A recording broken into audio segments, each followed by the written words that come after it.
le PHTK au niveau national, par rapport au fait que le PHTK avait l'argent, le PHTK avait le pouvoir, donc le PHTK arrive quand même en tête avec la majorité des élus. Mais si vous regardez aussi, PHTK, c'était une plateforme. Ça veut dire qu'il y a eu beaucoup de groupes qui ont rejoint. Et par exemple, le cas par exemple, du sénateur Willow Joseph. Willow Joseph, c'est un Lavalas. Mais il lui fallait de l'argent pour aller aux élections. Willow a été avec PHTK. Et aujourd'hui, il se démarque un peu du PHTK. Ça veut dire qu'on a ce mouvement aussi qu'il faut reconnaître en Haïti. Je dois gagner les élections, j'ai une certaine popularité, j'ai une certaine force à un moment X, eh bien, je vais m'allier avec telle ou telle autre force politique. Regardez le KID aujourd'hui. Est-ce que vous pensez, Mathias Pierre, qu'avec cet argent, les partis politiques ou encore nos partis politiques seront effectivement renforcés? Moi, je crois. Mes souhaits, c'est que dans 10 ans, qu'il y ait 10 partis politiques réels, forts, au niveau national. Et pourquoi? Parce que ça ne veut pas dire que le droit constitutionnel d'un groupe d'individus, ou encore de 20 individus, de se réunir pour faire un parti politique, c'est un droit constitutionnel. Il n'y a pas de balise. Toutefois, non, mais comment n'importe qui... Non, mais justement, ce que j'allais vous dire, comment maintenant je peux un beau petit matin me lever et penser pouvoir mettre sur pied un parti politique? La loi a 3 étapes. L'article 8 dit qu'il faut 20 personnes pour aller et demander une autorisation. Donc, soumettre un statut... Par rapport à 5 000 qui étaient exigés à... Non. 20 personnes, c'est pour l'autorisation. Le ministère vous donne l'autorisation d'aller vous structurer sur le terrain pour faire le parti politique. Pour avoir la reconnaissance légale, c'est là qu'il y avait les 5 000 personnes. L'article 17 de la loi dit qu'il faut avoir non seulement les dirigeants, ça veut dire avoir fait le congrès national, avoir les dirigeants élus, avoir des dirigeants dans toutes les régions du pays. Le comité a dû renforcer un petit peu pour demander au parti qui doit avoir la reconnaissance légale d'avoir au moins 4300 dirigeants à travers le pays, c'est un parti national. Avoir un local, avoir tout un ensemble d'exigences. Une fois que vous aviez tout ça, eh bien, vous aurez l'article 17 vous donne la reconnaissance légale. À partir de la reconnaissance légale, donc vous pouvez participer aux élections. Avoir l'autorisation ne vous donne pas droit de participer aux élections. La reconnaissance légale. Mais cette loi va un peu plus loin. Parce que ce que l'on a réalisé, c'est que l'article 22 de cette loi dit, comme 3e étape, une fois que vous avez accompli toutes les exigences de l'article 8 et 17, maintenant, il faut avoir un programme politique, les statuts, les congrès, etc. Et tout ceci pour être publié dans le journal Le Moniteur. Il n'y a même pas un parti politique, d'après moi, qui est déjà publié dans le journal Le Moniteur. Donc, ça veut dire que, plus tard, la loi électorale... Vous êtes en train de nous dire, 30 ans après la chute de Duvalier, je ne crois pas tous les partis politiques, au total, plus de 200, vous avez dit tantôt, et ne sont pas dans Le Moniteur. Non, il n'y a pas de... Aucun d'eux. Je ne crois pas. S'il y a peut-être 1 ou 2 partis de publier dans Le Moniteur, j'aurais aimé voir, mais nous recherchons, parce que c'est une exigence de la loi. Et vous nous non, mais vous nous diriez quoi par rapport à ces partis qui sont donc l'œuvre de certains présidents de la République? Il y avait la reconnaissance légale. Ça veut dire qu'aujourd'hui, ce que les partis font pour avoir la reconnaissance légale, vu qu'il n'y a pas de base de données, il n'y a pas d'information, il n'y a pas de systématisation, à ce moment-là, le parti écrit au ministre de la Justice pour lui dire, écoutez, je n'ai pas d'argent pour faire le congrès, je n'ai pas de l'argent pour avoir un local, donc en attendant, nous avons des dirigeants sur une période de transition de 2 ans, donnez-nous encore 2 ans et le ministère leur donne la reconnaissance légale. Mais entre-temps, ces partis peuvent participer aux élections avec la reconnaissance légale. Maintenant, le rôle du CRIP sera de demander aux partis de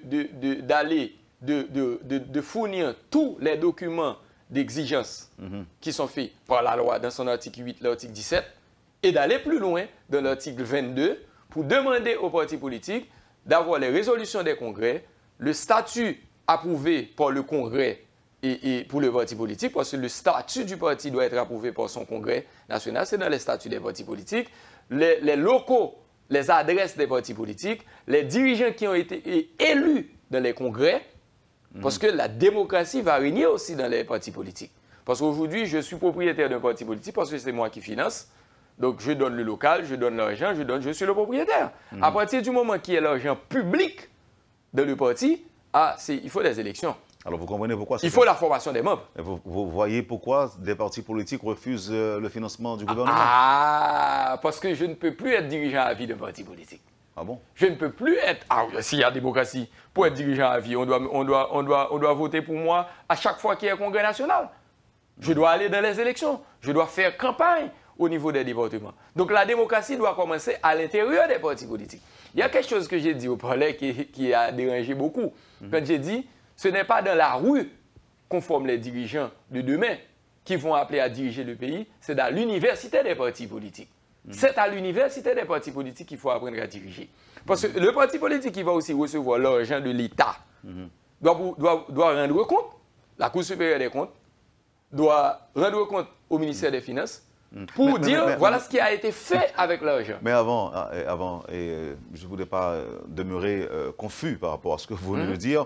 Vous n'entendez pas quoi, l'université des partis politiques? Parce que le parti politique est une université. Le parti politique prépare le dirigeant de demain. L'aspiration d'un dirigeant politique, c'est d'arriver au pouvoir. Mais il faut comprendre le pouvoir. Il faut savoir diriger. C'est le parti politique. Je dois être un simple membre pour devenir dirigeant dans une section communale, dirigeant dans une commune. Donc à ce moment-là, j'ai des responsabilités au niveau de la commune, dirigeant au niveau départemental et dirigeant au niveau national. Il y a un parcours pour être un dirigeant national de parti politique. Ça s'apprend au parti politique. Ça s'apprend dans les formations des membres, dans les formations des dirigeants, même la pratique du consensus. Quel rapport avec la rue? Non, quand je dis la rue, demain matin, je commence à faire des manifestations, je suis émergé comme leader et je deviens chef. Donc là, quand vous parlez de mais la je rue... ne comprends pas les principes de base. Je ne comprends pas qu'il pour diriger, il faut consensus. Pour diriger, il faut dialoguer. Pour diriger, il faut s'asseoir avec les autres. Pour diriger, il ne s'agit pas de moi. Il s'agit d'un ensemble d'individus qui acceptent de concéder une partie de leur pouvoir pour me permettre d'être leur chef à un moment donné. Donc, c'est tout ceci qu'on apprend dans un parti politique.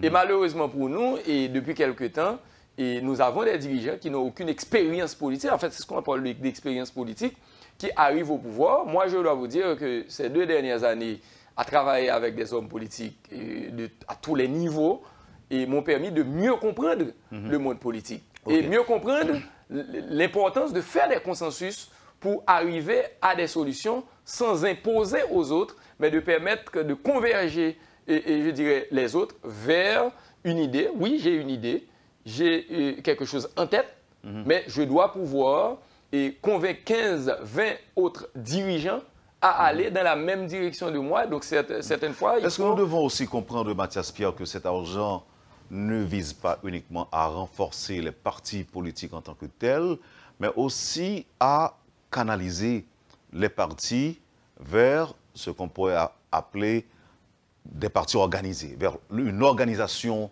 des partis politiques pour qu'à l'avenir, au moins, on puisse, comme vous l'avez dit tantôt, compter sur 5 ou 6 ou 7 ou 8, 10 blocs politiques. Non, mais c'est ça quoi fait partie, des vraies institutions. Oui, mais maintenant, à ce niveau-là, est-ce que, en plus du renforcement, est-ce que vous avez prévu des balises? Des blocs, voilà. Et le problème des blocs ou des regroupements, et on a fait des recommandations, ça c'est au niveau des élections. Un parti est une institution. Maintenant, au niveau des élections, ce qu'on a dit, ce qu'on a recommandé, on a regardé ce qui s'est fait dans les dernières élections. On a eu 166 partis d'agréés, 107 partis ont envoyé des candidats. Les autres partis ont rejoint des autres groupes ou un parti fort pour aller aux élections. Eh bien, sauf que il y a eu des incitations et aujourd'hui, on demande qu'il y ait beaucoup plus d'incitations. C'est-à-dire, un parti qui s'inscrit au CEP seul peut recevoir 300 000 gouttes comme ça a été fait la dernière fois. Un parti qui s'inscrit à l'intérieur d'un regroupement, eh bien, va recevoir le double. Ça va pousser les partis politiques à se regrouper parce que la loi récompense le parti ou le regroupement par rapport à ses élus. Consortium est un regroupement. APLA est un regroupement. Vérité est un regroupement. Petite Dessalines est un regroupement. Aujourd'hui, ces regroupements commencent à s'asseoir ensemble pour définir des procédures pour pouvoir recevoir l'argent. Parce que ce n'est pas le parti qui est à l'intérieur du regroupement qui va recevoir l'argent, c'est le regroupement. Donc, une fois que les partis se regroupent pour aller aux élections, une fois que ces regroupements ont des élus, ils vont de toute façon rester ensemble parce que jusqu'à ce que peut-être ils développent des habitudes pour faire des fusions. On ne peut pas, on n'a rien légalement pour dire aux partis politiques qu'ils doivent se regrouper ou qu'ils doivent se fusionner. Par contre, on peut créer des incitations pour réduire le nombre de partis et pousser les partis. Et je pense que c'est ce qui se fait dans les autres pays. Alors, il y a un point important. Qu'est-ce qui va se passer? Est-ce que le financement va être fluctué au fur et à mesure que les partis gagnent les élections? Ou bien est-ce que le financement est à vie? Non, le financement qui est là, dans ce rapport, est jusqu'aux prochaines élections de 2019. C'est-à-dire, il y a eu des consensus trouvés. Non, ça va être modifié chaque fois qu'il y a des élections. À chaque fois qu'il y a des élections, les résultats des élections changent les donnes. Donc, un parti doit pouvoir se préparer pour aller aux élections de 2019. Vous avez le plus d'élus, automatiquement, vous avez plus de financement en fonction de ce qui est prévu. Pourquoi? Parce que l'article 37, et 60% est entre les partis qui ont ou bien 10 parlementaires, ou bien 30 cartels de magistrats ou 30 cartels de CASEC, ou 5 parlementaires et 20 cartels de magistrats ou de CASEC. Donc, vous avez 60%. Les 35% qui arrivent après, c'est au prorata de la quantité d'élus au Parlement, c'est 35%, et 5% au prorata par rapport aux quantités de femmes élues. Donc, à chaque élection, les données changent, eh bien, le financement est modifié aussi en fonction des résultats des élections. Maintenant, avant de terminer, cette entité-là dont vous avez recommandé, la création, le CRIP, va remplacer le comité de suivi.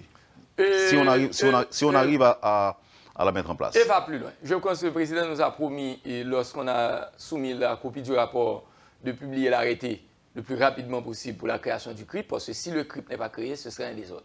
Les partis vont recevoir de l'argent, il n'y aura pas de structuration réelle, il n'y aura pas de renforcement, ça veut dire que le problème va persister. Il nous a promis qu'il va sortir l'arrêté pour créer le CRIP, et le CRIP va avoir un conseil d'administration, 3 représentants du pouvoir et 4 représentants de partis politiques, un directeur général et un ensemble de structures pour permettre de faire le travail au niveau du renforcement des partis politiques.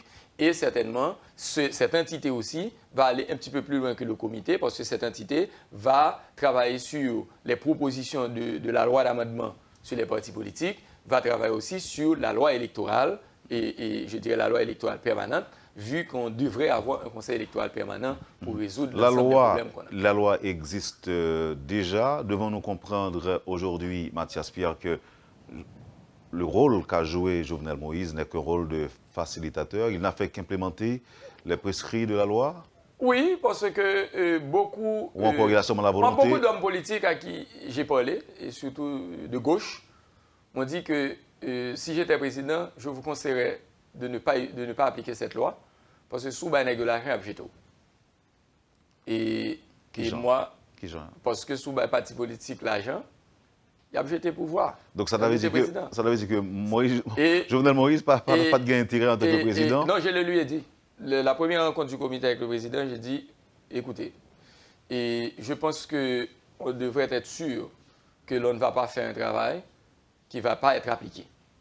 Parce que voilà les conseils qui m'ont été donnés. Et qu'est-ce qu'il a dit? Par d'autres hommes politiques. Qu'est-ce qu'il a dit? Et il m'a dit, il va appliquer la loi. Et je dois aussi reconnaître que son chef de cabinet, et M. Wilson Lalo, c'est quelqu'un qui croit aussi dans ce processus, qui a facilité ce processus. Certainement, donc, qu'est-ce qu'ils ont dit? Il y a des opposants en plein palais national. Hein. Et il y a des opposants à tout ceci. Et c'est pourquoi aujourd'hui, le président a promis que les financements, les chèques seraient disponibles. Et je pense que les responsables de l'État, je sais que d'après les conseillers à qui j'ai parlé au niveau du comité, et les chèques ont été approuvés par le ministère de la Planification. le Premier ministre apparemment a donné son OK et le ministère des Finances. Et j'espère que M. Salomon va faire tout ce qu'il faut pour que les partis politiques aient les chèques, comme ça a été promis par le président, avant la Noël. Ça pourrait passer maintenant de Petite Dessalines. Je retourne sur la question ça. Petite Dessalines, la Valasse, chèque pas aussi tout. Non, tous les partis qui sont là, les 58 partis politiques vont avoir leur chèque et on va les informer à travers leurs représentants. Et ils disent pas prendre comme là, ça peut passer comme bon, là. on va voir. Mais c'est pas. Est-ce qu'on Non, est-ce qu'on parle avec eux? Est-ce qu'on parle avec je te dis pourquoi je ne veux pas commenter sur Petite Dessalines. Non, je connais déjà. Je militais avec Moïse. Moi, je connais déjà. Et je n'ai pas le droit de faire des commentaires sur le cas de Petite Dessalines. Tout le monde est au courant de cela. Qu'est-ce qui va se passer? Est-ce qu'on va prendre un chèque là, vous? Et donc, je ne suis pas celui qui est mandaté.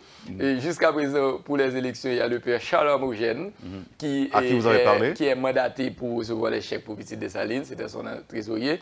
J'ai vu récemment un document qui est en publication où c'est son secrétaire général adjoint, Franz Perpignan, et qui apparemment essaie de parler à Franz Perpignan. Il vous dira 1,4 million de gouttes par mois, soit 17 millions de gouttes. Pour Petite Dessalines. Pour renforcer. Et la Valasse maintenant? La Valasse, c'est 2 millions de goutres. Est-ce que vous avez une garantie qu'il y a pour ce chèque? Bon, je ne peux pas savoir non plus, mais au moins un député m'a appelé et je lui ai dit voilà le montant et je lui ai envoyé une copie du rapport. Très bien. Maintenant, en qui dépend ça, rapidement, m'abordons le dossier avec vous, dossier corruption. On a seulement 2 minutes. Le débat en cours actuellement. Bon, moi, je crois que le président Ngomba pour le faire.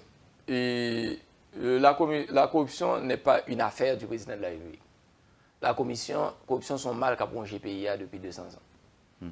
Et moi-même, le problème avec le rapport Petro-Caribéa, c'est que le rapport a attaqué un paquet de classe moyenne qui est ancien chef, ancien ministre pareil, qui était au pouvoir hier, qui est au pouvoir demain, et puis il a goumé, on a clotte. Le rapport 2004 là, le rapport 2004 Paul Denis, il a fait même bagarre, il parle de quel côté. Je veux dire, moi, que le problème de corruption est important et il est sérieux. Les vrais bénéficiaires de la corruption depuis 200 ans, ils ne vont jamais attaquer, ils vont l'attaquer paisiblement, ils vont jouer comme personne ne va me parler d'eux. Recevoir les grands contrats, gré à gré, des millions de dollars, des compagnies qui ont à peu près 300 millions, 200 millions dans le cadre de pas me donner non.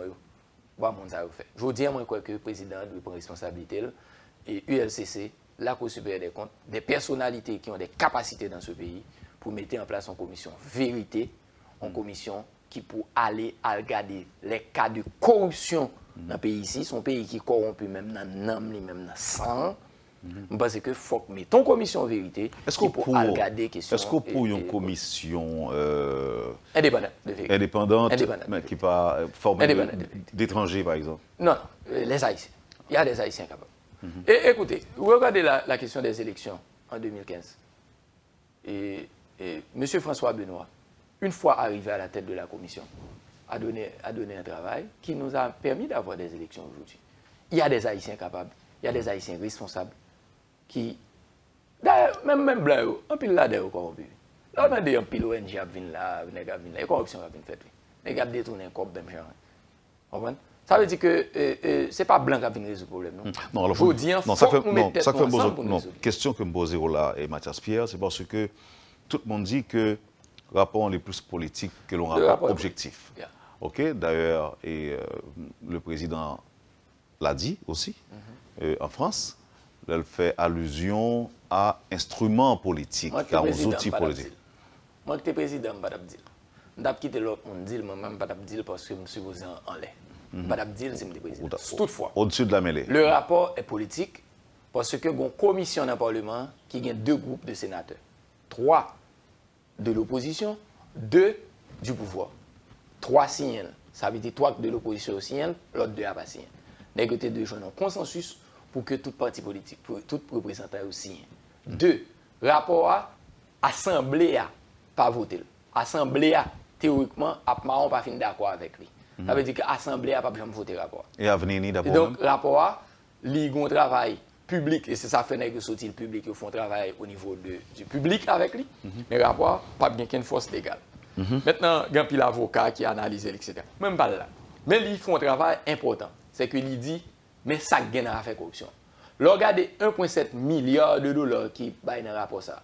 Regardez le volume de contrats gré à gré qui baillent dans le rapport ça. Regardez la liste des bénéficiaires de ces contrats. Pour qui ça appelle d'offre pas de fait? Pour qui ça va pas de fait, j'ai pour été fait. Gen avec contrat 59 millions, gen avec contrat 60 millions, gen avec contrat 70 millions. Pour qui ça contrat ça est obligé gré à gré, qui système qui te met en place, pour qui ça évacue l'État, à savoir Cour supérieure des comptes, à savoir la Commission nationale des marchés publics, à savoir tout système l'État, nous évacuer pour nous bailler des contrats. Et je vous dis, moi, que la nation demande de connaître la vérité sur la corruption, même sur les 30 dernières années. Et vous préconisez la mise en place d'une commission de vérité. Commission indépendante de vérité, c'est ça, président. Qui t'a inspiré le rapport parlementaire ou bien mettre rapport de côté? Qui prend tout le rapport 2004, Paul Denis, qui prend le rapport parlementaire, qui prend tout l'autre cas de corruption. Parce que, pas oublier que le rapport de la commission couvre les fonds pétro-caribés. Pour qui ça d'abord plusieurs autres gros dossiers. Pour qui ça d'abord même, il ne va jamais faire allusion, il ne va jamais parler de rapport Paul Denis? Bon, politique. Ça dépend de qui est-ce qui est au pouvoir. Au râler dans tiroir, les besoin d'attaquer collègue. Pendant l'élection, il était râlé. Lui, il y a des candidats qui ont besoin d'attaquer dans la donne et puis il râlé dans tiroir et puis il fourré sur table là. Sous période de la mort là, sous une époque, il était râlé et puis il mettait sur table pour attaquer des candidats. Ça veut dire que rapport ça veut dire que utilisé et toujours dans tiroir pour râler pour chasser, pour faire chasse aux sorcières. Des éléments de la classe moyenne contre les éléments de la classe moyenne, tandis que les vrais bénéficiaires, qui ont un vrai cob là dans main, ils ont posé. Yo chita la caillou et puis il a continué et jouer un contrat sous même principe, jouer un contrat sous même formule et puis le pays avance et la pauvreté continue parce que quand même corruption fait un mal à payer. Il rend nous plus pauvres, il rend nous moins crédibles, il fait nous laides parce que les haïtiens, ils laides, ils sont volés, ils sont corruption. Ça veut dire que politique là tout n'est envie marron parce que depuis arriver la donne, corruption par l'envahir, non pour le citer, photo pour dans la rue, ça veut dire que au fur et à mesure, on a dénigré les gens qui sont capables, et bien les incapables occupent les espaces, et puis le pays n'a pas prendre, le pays a plus pauvre, les gens a plus mourir, et je pense que je vous dis, nous gagnons pour agir comme ça. Merci.